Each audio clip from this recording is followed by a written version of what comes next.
नमस्कार, मी स्वप्नील, तुम्ही पाहताय सिद्धांत प्राईम. आता अवसरी पिंपळगाव जिल्हा परिषदेचे उमेदवार स्वाभिमानी शेतकरी संघटनेचे प्रभाकर बांगर हे आपल्या समेत आहे. यांच्या समेत पिंपळगाव मधील महिला आहे. पिंपळगाव मध्ये त्यांचा प्रचार दौरा सुरू आहे. या ठिकाणी आता काय तुमचं नाव सांगा? शुभांगी राजाराम पोखरकर. आता हे तुम्ही प्रभाकर बांगर यांचा प्रचार दौरा करताय, त्यांच्या सोबत फिरताय. कसा प्रतिसाद लाभतो नागरिकांचा? प्रतिसाद तर चांगला आहे, उत्स्फूर्त प्रतिसाद आहे लोकांचा. आणि आम्हाला पिंपळगाव मध्ये प्रभाकर बांगर यांची लोकाभिमुख कामं झालीत का? हो झालीत. शेतकऱ्यांसाठी शेतकऱ्यांचा नेता म्हणून त्यांना ओळखलं जातं. शेतकऱ्यांसाठी त्यांनी काय काय केलेलं आहे? शेतकऱ्यांसाठी त्यांनी ऊसाचं आंदोलन केलेलं आहे, दुधाचं आंदोलन केलेलं आहे. वेळोवेळी कधी जर आम्हाला लाईट गेली असेल, कधी पण एक फोन केला तरी पण ते फोन करून आमची कामे करतात. आणि चांगला माणूस आहे. काय तुमचं नाव सांगा? आता तुम्ही प्रभाकर बांगर यांचा प्रचार करताय, त्यांच्या सोबत फिरताय, कसा प्रतिसाद लाभतोय? माझं नाव अश्विनी बांगर. चांगला प्रचार करतोय आम्ही. आणि सगळ्या लोकांची नाही का कामाचा माणूस म्हणून काय भावना आहे नागरिकांची आता प्रभाकर बांगर यांच्याबद्दल? नाही, ते निवडून 100% येणारच. लोक सांगतात का आम्ही त्यांच्याच बाजूने आहे. आमचा कामाचा माणूस आहे, कामाचा माणूस त्याच्या पाठीमागे आम्ही सगळे जाणार. काय सांगा? चांगले आहेत, काम करतात शेतकऱ्यांसाठी. दुधाचे कांद्याचे आंदोलन केले त्यांनी, साखरेसाठी पण म्हणजे उसाला भाव मिळवून दिलेला आहे आणि आमचे कामे करतात. दुसरे उमेदवार जे आहेत आतापर्यंत त्यांनी अशी शेतकऱ्यांसाठी कोणती कामं केलेली आहेत? नाही केली. प्रभाकर बांगर यांनी केलेत. ठीक आहे. महिला होत्या, त्यांनी सांगितले प्रभाकर बांगर यांनी शेतकऱ्यांसाठी अनेक आंदोलनं असतील ते केलेली आहे, त्यामुळे आम्ही त्यांच्या पाठीमागे उभे राहणार. त्याचबरोबर प्रभाकर बांगर यांची मिसेस आपल्या समेत आहे, आपण त्यांची देखील सोबत देखील चर्चा करणार आहोत. ताई, आता तुम्ही प्रचार करताय, प्रभाकर सेपरेट प्रचार चालू आहे तुमचा, बरोबर? कसा पाठिंबा मिळतो नागरिकांचा? नागरिकांचा पाठिंबा खूप चांगल्या प्रकारे आहे. लोक म्हणतायत की प्रभाकर सारखा माणूस पाहिजे, जो शेतकऱ्यांच्या अडीअडचणीत, कष्टकऱ्यांच्या अडीअडचणीत उभा राहतो. त्या माणसाच्या पाठीमागे आम्ही उभी राहणार आहोत. त्यांनी ऊसासाठी आंदोलन केलं होतं भीमाशंकर कारखान्यावर, आणि त्यानंतर ऊसाला 300 रुपये FRP एक्स्ट्रा दिली, बाजारभाव एक्स्ट्रा दिला गेला. त्यानंतर त्यांच्यावर कळम ह्या ठिकाणी जो हमला झाला, त्यानंतर आमचं कुटुंब पूर्णपणे उद्ध्वस्त झालं होतं. कारण माझ्या सासऱ्यांनी त्यावेळेस कुठल्याही गुन्हा त्यांच्यावर दाखल होत नाही या मारेकऱ्यानं म्हणून औषध घेतलं होतं. आमच्या कुटुंबाचं परिस्थिती अशी होती की आम्ही काय करावं काय नाही झालं होतं. पण हे सगळं त्यांनी लोकांसाठी केलं. कसं आहे ना सर, की आमची बांधिलकी शेतकऱ्यांशी, गोरगरिबांशी. आम्ही कुठल्याही प्रकारचा स्वार्थ न करता, माझे मिस्टर गेले 15 वर्ष झाले शेतकऱ्यांसाठी काम करतायत. त्यांच्या अंगावर 17 गुन्हे दाखल आहे. एक गुन्हा दाखल झालेला असेल तर लोकांना 10 वेळा कोर्टात जावं लागतं. तर असे 17 गुन्हे माझ्या मिस्टरांनी अंगावर घेतले, ते फक्त शेतकऱ्यांसाठी. कारण ते एका गरीब कुटुंबातून, शेतकरी कुटुंबातून मोठे झालेत आणि शेतकऱ्याचं दुःख काय असतं, त्याच्या हाल अपेष्टा काय असतात हे त्यांना चांगल्या प्रकारे माहिती आहे. लोक आमच्या पाठीशी सदैव राहणार आहेत अशी आम्हाला अशी आमची खात्री आहे. तुम्ही थांबा म्हणले नाही, असा विचार जर देश स्वतंत्र होता, क्रांतिकारकांनी केला असता तर आपला देश कधीच स्वतंत्र झाला नसता.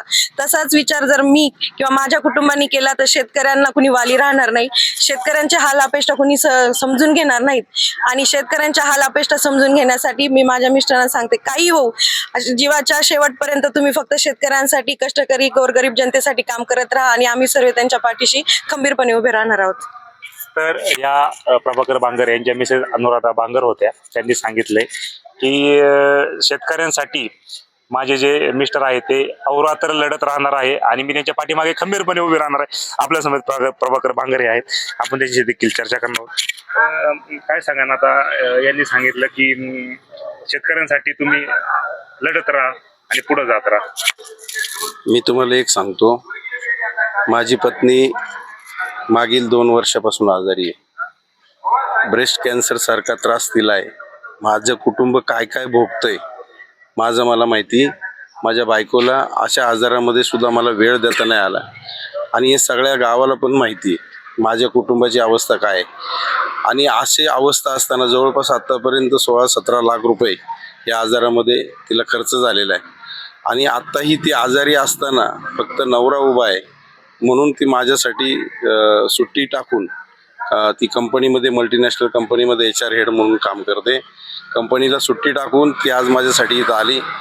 माझ्या कुटुंबानं या समाजासाठी, शेतकऱ्यांसाठी काय काय यातना भोगल्यात माझं मला माहिती आहे.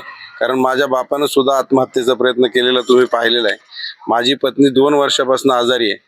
हे सगळं असताना मी माझ्या कुटुंबाचा कधी विचार केला नाही, बायका पोरांचा विचार केला नाही आणि सकाळ उठल्यापासून पहाटेपासून रात्री उशिरापर्यंत फक्त लोकांचा विचार करत फिरलो.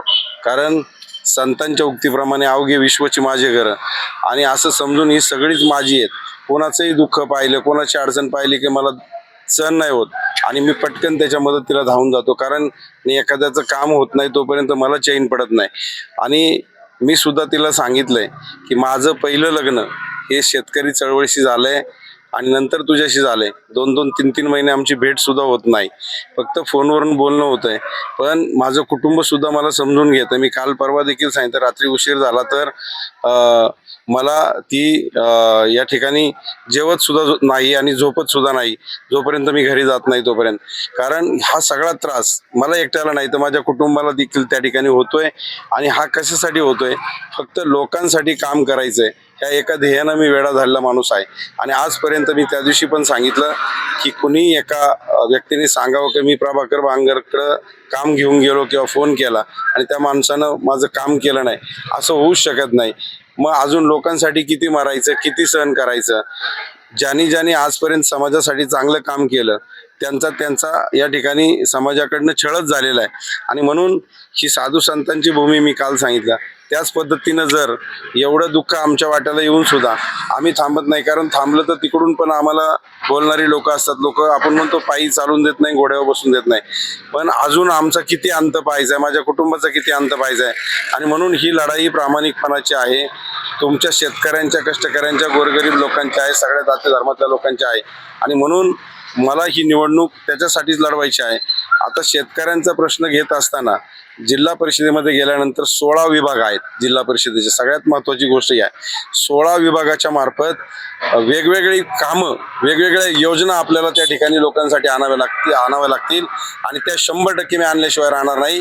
कारण ग्रामपंचायतमध्ये मी केलेलं काम माझ्या सगळ्या गावानं त्या ठिकाणी पाहिलेलं आहे आणि अतिशय उत्कृष्ट पद्धतीचं काम मी माझ्या मागच्या पंचवार्षिकमध्ये या ठिकाणी केलेलं आहे.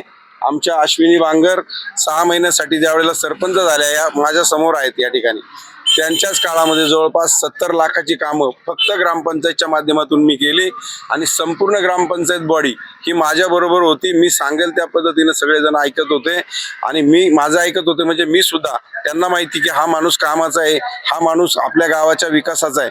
आणि आज आम्ही ग्रामपंचायतमध्ये नाही तर गाव आमची आठवण काढतंय. आता गावाची अवस्था पाहिली तुम्ही, इथं सगळं धुळीने माखलंय, सगळ्या गावाची वाट लागली आणि त्यामुळं आज लोकांना आमची आठवण आल्याशिवाय राहत नाही. आणि म्हणून मला जिल्हा परिषदला का जायचंय मी थोडक्यात सांगितलं. 16 विभागामार्फत इथं खूप काम करण्यासाठी संधी आहे आणि हे त्या ठिकाणी गेल्यानंतर माझं गावच नाही तर जिल्हा परिषद गटाचा सगळा चेहरा मोहरा आपल्याला त्या ठिकाणी बदलायचा आहे.